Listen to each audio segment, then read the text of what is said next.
اچھا میری امی اور ساس ہاں میں پہلے اپنی امی کا بتاؤں گی کہ انہوں نے لائک یہ تھا کہ فادر جو تھے ایک لمسم اماؤنٹ جیسے امی کو دیتے تھے نا اسپینڈ کرنے کے لیے کہ بھائی گھر کا خرچہ اور ساری چیزیں، تو وہ اس میں سے ایک اماؤنٹ بچا کے اور کمیٹی ڈالتے تھے. اور اس زمانے میں ہی انہوں نے کمیٹی کے گروپس بنائے ہوئے تھے، اپنا ڈیفینس کے اندر ہی ان کے سرکل ہوتا تھا، اور اس میں منتھلی ایک پارٹی ہوتی تھی، ون ڈش ہوتی تھی، اور میں بھی امی کے ساتھ جاتی تھی. میں تو شروع سے شوقین ہی تھی، تو وہ اس میں بڑا مزہ آتا تھا. کمیٹی کھلتی تھی اور ہمیشہ امی کوئی نہ کوئی گولڈ کا سیٹ اور اس ٹائپ کی چیزیں، تو بائی دا اینڈ کہ انہوں نے بہت ساری چیزیں اس طرح بنا لی تھی. تو یہ چیز کمیٹی کی، تو میں نے یہ چیز امی سے دیکھی کہ یہ اس میں مزہ بھی آتا ہے اور مہینے میں ایک دفعہ ملاقات بھی ہو جاتی ہے فرینڈ سے، ون ڈش ہوتی ہے اور کسی کے اوپر کوئی برڈن نہیں پڑتا. تو وہ چیز پھر میں نے اب اپنی لائف میں لائک رکھی ہے. تو آپ نے کتنی کمیٹیاں ڈالی ہیں ابھی؟ میں نے کمیٹی تو خیر ایک ہی ڈالی ہوئی ہے، لیکن ون ڈش پارٹیز اور ایسے گروپس جو ہیں وہ کافی سارے بنائے ہوئے ہیں کہ ہر وقت انسان مریض سارا وقت نہیں دیکھ سکتا، آپ فیڈ اپ ہو جاتے ہیں، سارا وقت گھر کے کام ہیں، بچے بڑے ہو گئے ہیں، آپ سارا وقت وہ نہیں. تو ایک آپ کو یعنی کہ مہینے میں کچھ ٹائم نکالنا پڑتا ہے اپنے فرینڈس کے لیے کہ وہ ڈفرینٹ گروپس ہیں اور آپ بیٹھتے ہیں اور انجوائے کرتے ہیں. تو اس میں مجھے بہت مزہ آتا ہے. آپ بہت ریلیکس ہوتے ہیں، چٹ چیٹ کرتے ہیں، اور اب تو چیزیں بہت چینج ہو گئی ہیں، سیلفیاں بنانا، فوراً اسنیپ چیٹ، یہ سب. تو اس میں آپ بہت ریلیکس ہو جاتے ہیں اور آپ کو اس میں بہت مزہ آتا ہے. اور ساس کا بتائیں؟ اور ساس کا یہ تھا کہ جی سب سے مزے کی چیز یہ تھی کہ جو ہے نا وہ سالن تو وہ بنا لیتی تھی، لیکن ان کو یہ بہت ہوتا تھا کہ اوبویسلی بہت گرمی اور سب کچھ. اب وہ ایک دم مجھے سالن کے اوپر کیسے وہ کر دیتی ہیں شفٹ، کہ پتہ نہیں یہ کس طرح کا، اس کو تو کام نہیں آتا کرنا. تو انہوں نے مجھے سب سے پہلے روٹی پہ ہی ڈالا. ڈاکٹر بہو، ہاں گول روٹی بنائی. اب وہ جب روٹی بنی تو اللہ معاف کرے بہت بری بنی. تو وہ رابرٹ جو ان کا کتا تھا انہوں نے اس کے آگے ڈالی، اور اس کے بعد انہوں نے شام میں جو ہے وہ جب میرے فادر ان لا آئے، عباس آئے، تو انہوں نے کہا میں تے رابرٹ دے آگے روٹی سٹی تے انہیں بھی نہیں کوئی کھا دی. تسی نو لے کے آئے ہو، مطلب یہ تم بہو لے کے آئے ہو کہ کتے کے آگے روٹی ڈالی اور اس نے بھی نہیں کھائی. تو میرے فادر ان لا جو تھے نا وہ بہت زیادہ سپورٹنگ تھے. انہوں نے کہا سگرا کوئی گل نہیں، سکھ جائے گی، گول روٹی تے سارے بنا لیندے نے، ایہو جی روٹی کون بنا سکتا ہے.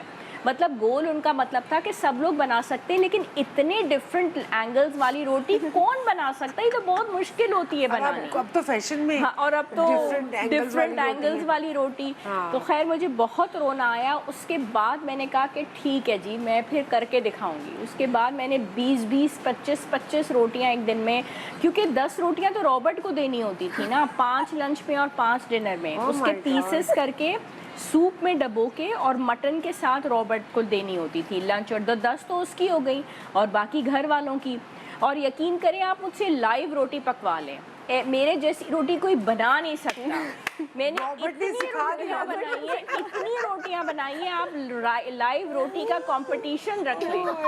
میں تندور بھی کھول سکتی ہوں. پورا میری زندگی کا جو ہے نا ایکسپیرینس ہے کہ آنٹی نے جو ہے نا روٹیاں اور پراٹھے مجھے بہت اچھے. اچھا آپ نے یہ سوچا ہے کہ یہی چیز you will repeat with your بہو، گول روٹی بنانی آنی چاہیے؟ آپ کو اس ایکسپیرینس سے کیا لگا کہ گول روٹی کے بغیر کیا زندگی کا گزارا نہیں، یا ایک بہت بڑی اہمیت رکھتی ہے گول روٹی؟ دیکھیں گول روٹی تو اہمیت اس طرح کی رکھتی ہے کہ آپ کو کام ہر آنا چاہیے. یعنی کہ آپ کے سرونٹس اگر گھر پہ نہیں ہیں، آپ کا ڈرائیور نہیں ہے، آپ کو گاڑی بھی چلانی چاہیے، آنی چاہیے، آپ کو کھانا وانا سب آنا چاہیے. اب اگر میں اس طریقے سے دیکھوں، اب میری بیٹیاں ہیں وہ روٹی نہیں بناتی، وہ کھانا نہیں بناتی، وہ کوئی کام نہیں کرتی. تو کل میں کسی کی بچی لے کے آؤں اور آتے ہی میں اس سے کہہ دوں کہ تم روٹیاں بنانا شروع کر دو، برتن، تو کتنی ظلم اور ناانصافی کی بات ہے.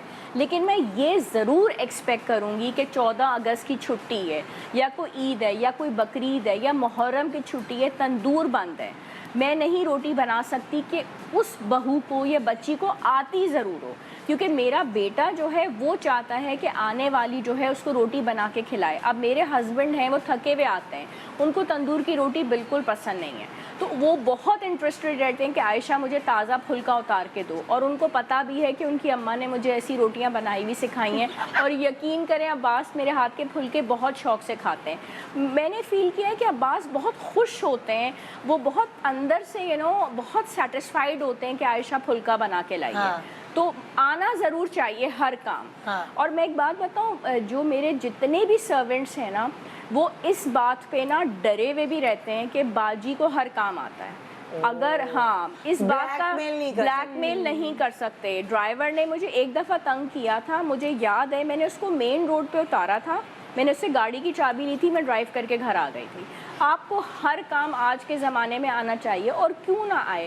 آج ہم امریکہ جائیں, کسی بھی جگہ جائیں, وہاں واش رومز بھی صاف کرتے ہیں, برتن بھی دھوتے ہیں, سب کرتے ہیں وہاں. تو ہمارے ملک میں کیا پرابلم ہے؟ آپ کو ہر فن مولا ہونا اب تو اتنی چاہیے. مہنگائی ہوگی, اب تو اتنی مہنگائی ہو گئی ہے, نوکر افورڈ ہی نہیں ہوتا. تو سالن بنانا, روٹی بنانا, اس میں کوئی پرابلم نہیں ہے. اللہ تعالیٰ سب کے نصیب اچھے کرے کہ آپ کے پاس 10 ملازم ہوں لیکن کام آپ کو سب آنا چاہیے. ہاں.